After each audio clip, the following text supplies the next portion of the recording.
Okay, so this is part 2 of Villa Las Coberteras, and this is the outbuildings. Okay, so what we got here is an open carport, solid roof. There's obviously a flat terrace above there. Fantastic, amazing views, massive potential. You could block that in.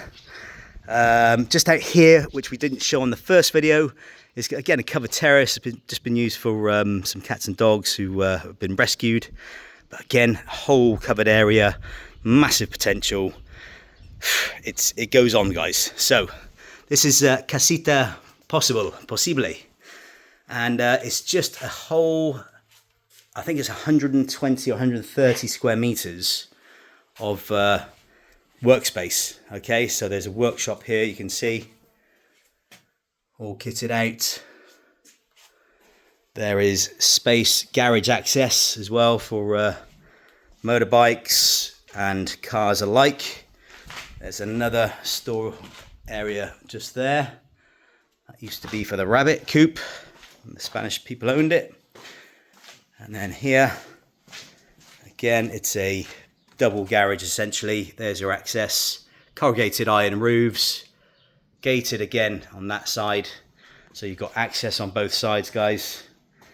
And then I'm going to show you from outside. Again, you've got water, electric here. Chimney, ready to go.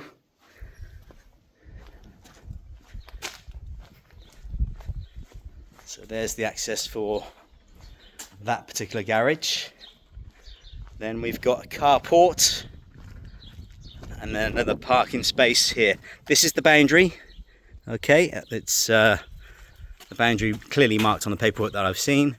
So again, we've got a carport. It's been covered for many years. Obviously that could be potentially blocked in and you know, proper garage door put in. And then again, that's the second garage door that we showed you from the inside. Okay, so guys, the final thing is you've got the raisin beds, which are now fruit trees up to that wall there, all belong to the plot. Okay, so if you're looking for further details, this is Villa Las Coberteras, then please contact us directly on 0034 696 522 171, or indeed you can view our website villasolutions.net. Thank you.